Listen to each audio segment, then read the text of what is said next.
大家好，歡迎返嚟小紅食同玩頻道。上午我哋去完雪梨兩個出名嘅沙灘之後，就開車返去酒店啦。我哋擺低架車之後，我哋準備坐渡輪去環形碼頭，響海上個角度去睇雪梨大橋同埋歌劇院啦。我哋就響酒店行過去派拉蒙橋，佢係建於1902年，係世界上現存最古老嘅電動迴旋橋之一，橫跨達靈港東西兩岸，現時僅供行人及單車通行。站響橋上能遠眺達靈港周邊嘅現代建築物同海港美景。我哋步行到對岸之後，橋墩係用大麻石建成，但保養不太好。橋身則用鋼鐵建成，據聞有大船過時，中間會旋轉打開，旁邊有海事博物館及海軍博物館，可購票入內參觀。不久我哋就行到去渡輪碼頭啦。呢條航線係由達靈港經塔隆加動物園到環形碼頭，即是歌劇院附近，係上班及遊客最多用嘅航線之一。船駛出碼頭，首先見到最高嘅皇冠島場大廈，真係好高啊！經過咗動物園站之後，就遠望到宏偉嘅雪梨橋啦。再遠啲就係雪梨嘅歌劇院啦。呢度就係能夠睇到兩個地標嘅最好地方啦。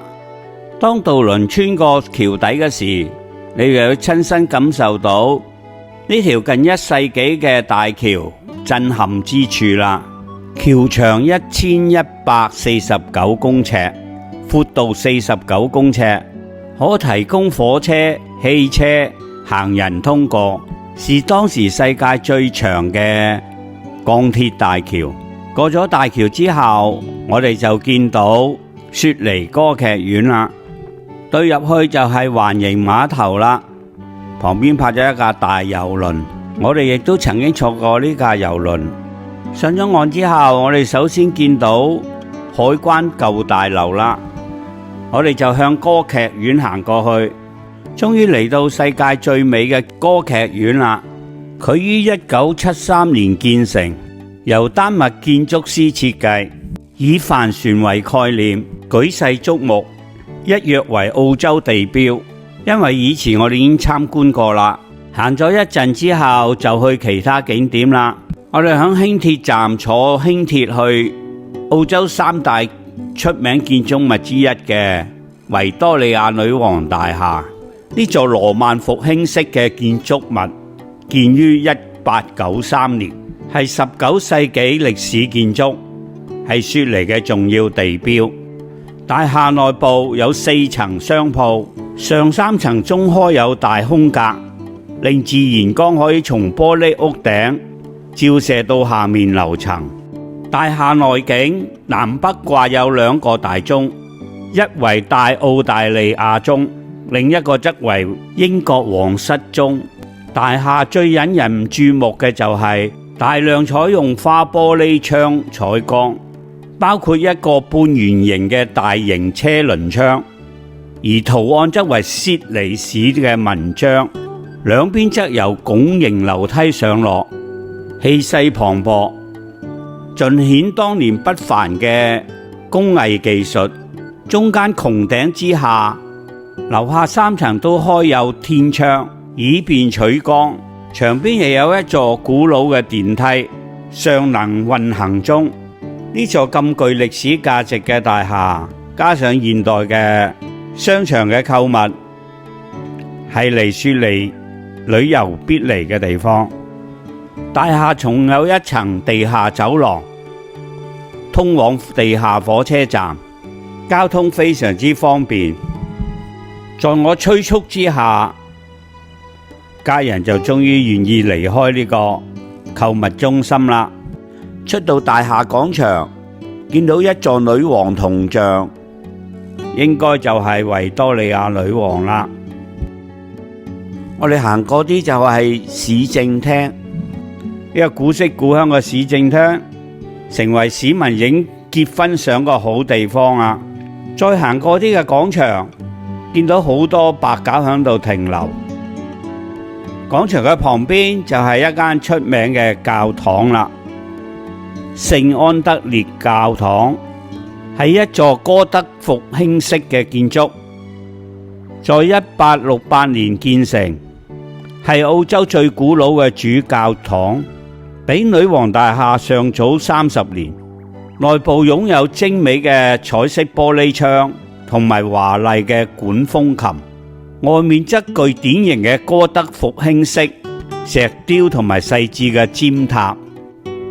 教堂嘅設計理念將我哋嘅目光引向天際，高聳嘅拱頂、精緻嘅木刻同華麗嘅玻璃窗，唔止係藝術嘅傑作，更係神學嘅表達，將聖經故事化作光影嘅詩篇。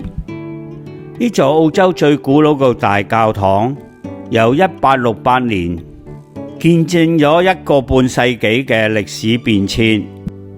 但呢座古老嘅教堂並未停留在過去嘅榮光之中，而係積極擁抱現代科技，配備咗優良嘅音響設備，亦都有專業嘅員工隨時樂意為你提供導解。旅遊途中好值得嚟參觀一下。我哋參觀完去天堂嘅路之後，就坐車去入去地獄嘅門——雪梨星賭場。雖然我係一個戒煙唔到嘅人，但係都要嚟賭場行下㗎。咁你入到賭場之後，我哋行咗好耐都揾唔到賭場嘅入口。其實我哋最主要就係嚟想食飯。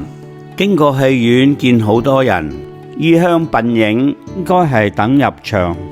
我哋行咗一陣都冇適合嘅地方食飯，我哋就好民主咁讓細女兒決定啦。佢又訂咗響對岸另一間餐廳，我哋就坐車返去酒店附近，跟住行過去啦。特靈港係以佢個夜景聞名，夜晚喺呢度散下步，就感受到滿滿嘅悠閒同埋浪漫嘅氣氛。我哋經過展覽館前邊有一個設計好特別嘅噴水池，沿途經過啲燈火通明、非常熱鬧嘅餐廳。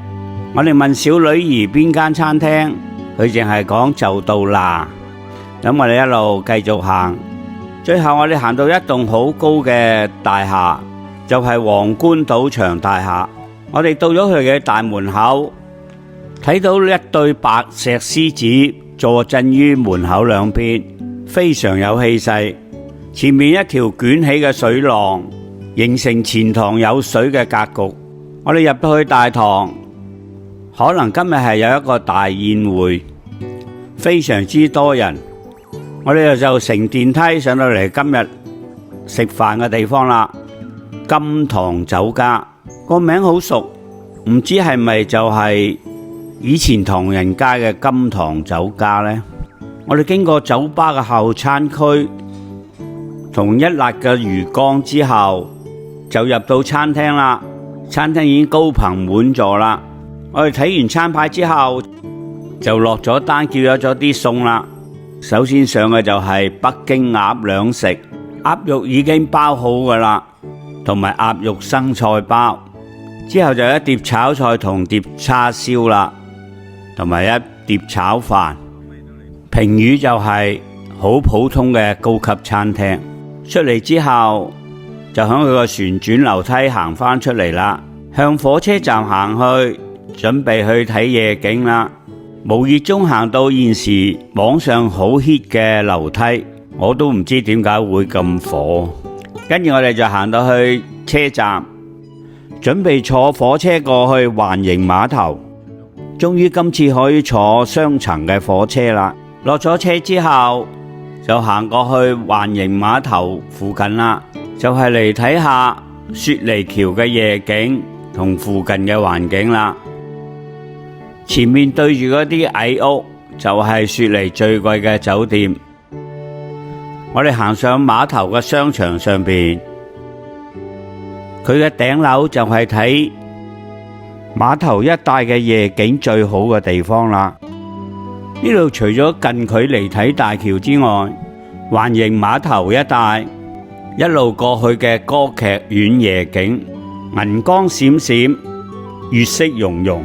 而旁邊歌劇院嘅夜景亦不遑多讓。睇完咁靚嘅夜景，我哋又坐輕軌返去酒店附近，落車行返去酒店啦。返到酒店附近，見到夜景仲好靚，又不自覺咁停留咗一陣啦。第二日早上起來，我哋落餐廳食咗個早餐，你就行過去輕軌車站，沿途又睇到昨晚見到個圓形噴水池，設計相當特別，而海灣嘅風景亦都相當之靚。我哋就坐輕鐵去雪梨嘅新魚市場啦。我哋約咗占士大哥兩公婆喺嗰度會面。全新嘅雪梨魚市場就喺舊個魚市場旁邊，喺2026年1月19日開幕，係南半球最大嘅海鮮市場，攤位超過40間，更提供絕佳嘅港灣景色。我哋行上去入門口嗰度，見到一間好大嘅餐廳，佢哋都係賣啲新鮮嘅三文魚柳啊，同埋日本壽司。我都未見過咁大間嘅壽司店，包括響日本。行到入嚟之後，見好多商店都係賣食物為主，食物亦都以海鮮為主，各式嘅蠔類啦，各式各樣嘅海鮮啦，其中又以三文魚、吞拿魚同大蝦最受歡迎啦。大大小小、生熟任君選擇，價錢同外邊相差不太遠，但較多選擇同埋比較新鮮。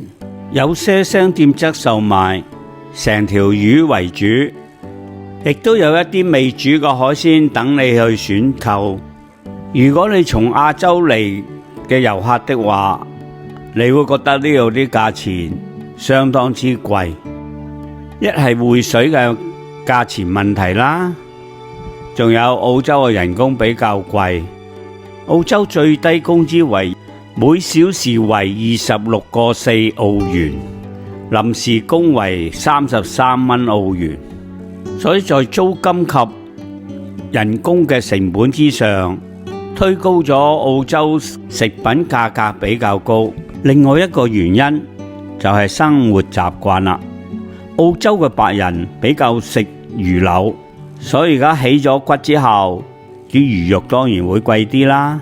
所以游水魚都冇幾多款俾你去選擇，而龍蝦及生蠔等都外銷去咗東南亞，所以澳洲人反而要捱貴嘅海鮮。水果在本地也不便宜。行咗一輪之後，我哋就買咗啲海鮮喺度開餐啦，十分新鮮嘅海鮮，加上占士哥嘅幽默，令到大家盡歡而散。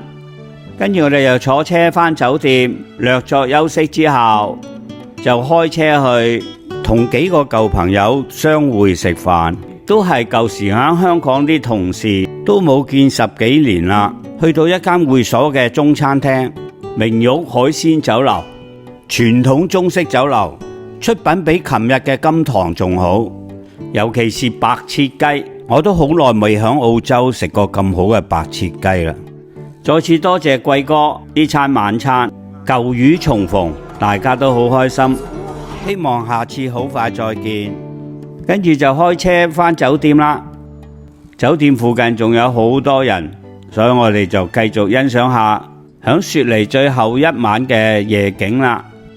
跟住買啲雪糕，再加上占士哥送俾我嘅紅酒浸櫻桃，整咗杯雪糕甜品嚟宵夜啦。完美嘅一日。早上起來喺酒店食完早餐之後，我哋就上去天台嘅泳池放鬆一下，之後準備返黃金海岸啦。呢個泳池只在白天7點到5點開放。由於都係比較早，所以唔係好多人。呢度環境非常之靚，高居林下，去欣賞達靈港嘅景色。呢度嘅氣勢有啲似新加坡嘅 Marina Bay Sands 酒店嘅天台泳池，而呢個天台泳池亦都比下邊嗰個泳池大啲，有足夠嘅空間俾你作親子活動，一家大細喺度玩半日。略作休息咗一陣之後，我哋就行返入去啦。見到佢有一個好靚嘅酒吧喺度，呢個就係天台酒吧啦。晚上上嚟呢度飲返杯都係一樂也啊！退咗房之後，我哋就揸車開始向黃金海岸出發啦，踏上歸途。響中途食咗個午餐之後，兩姊妹就輪流開車，好快就返到去高高市地頭啦。多謝大家收睇，下期再見，拜拜。